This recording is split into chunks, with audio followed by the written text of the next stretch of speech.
নমস্কার বন্ধুরা, চলে এলাম পিঙ্কি রান্নাঘরে।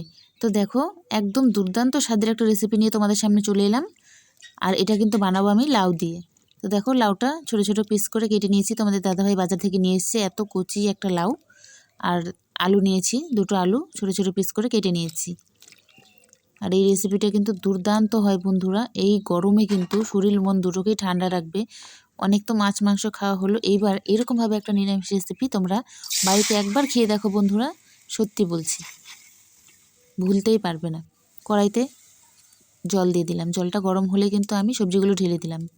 এখানে কোনো মশলার প্রয়োজন নেই, কোনো কিচ্ছু না, সামান্য একটু তেলে কিন্তু দারুণ সুন্দর একটা রান্না হয়ে যাবে।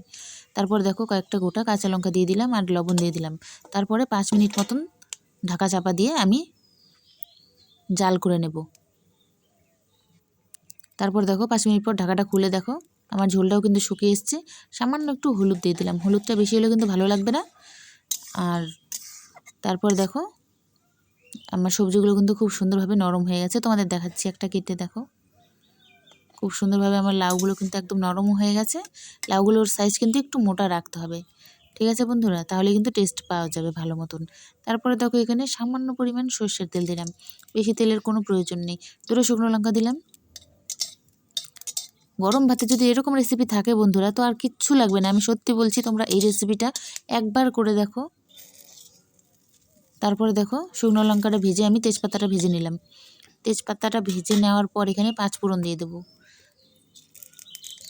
5 ফোড়নটা সামান্য একটু বেশি দিতে হবে।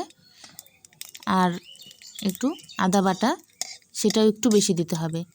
তেলের পরিমাণ তোমরা ওই 2-4 ফোঁটা তেলও এখানে ব্যবহার করতে পারো, যার মধ্যে এই জিনিসটা একটু বেশি দিতে হবে, আদাটা একটু 5 ফোড়নটা। তো তারপর দেখো, সুন্দরভাবে আমি আদাটাও লাল লাল করে ভেজে নিচ্ছি। তারপর কিন্তু আমার সিদ্ধ করে রাখা লাউটা আমি এখানে দিয়ে দেব। তাহলেই কিন্তু আমাদের অসাধারণ টেস্টির একদম সাদামাটা একটা রান্না শরীর মন দুটোকেই জুড়িয়ে দেবে, এত সুন্দর টেস্টি। তো দেখো, আমার কিন্তু নিরামিষটা এখানে হয়েই গেছে। এখন একটু নাড়াচাড়া করে ঘাটা দিয়ে নামিয়ে নিলেই কিন্তু রেডি হয়ে যাবে আমাদের লাউ দিয়ে নিরামিষ। শরীর মন দুটোকেই ঠান্ডা রাখবে। আর এই গরমে যদি এইভাবে নিরামিষ খাওয়া যায় বন্ধুরা, দুর্দান্ত হয়। তোমরা বাড়িতে একবার হলেও ট্রাই করো। আর ভালো লাগলে চ্যানেলটি সাবস্ক্রাইব করো আর লাইক কমেন্ট করে পাশে থেকো, ঠিক আছে বন্ধুরা। তো দেখো, আমার নিরামিষটা কিন্তু খুব সুন্দর টকপক করে ফুটছে আর হয়ে গেছে। তো ঝোলটা একটু পাতলা পাতলা থাকবে। দেখো, এখন কিন্তু নামিয়ে নিলেই কিন্তু পরিবেশন করা যাবে। আমার নিরামিষটা রেডি। যাই হোক, ভালো লাগলে চ্যানেলটি সাবস্ক্রাইব করে পাশে থেকো।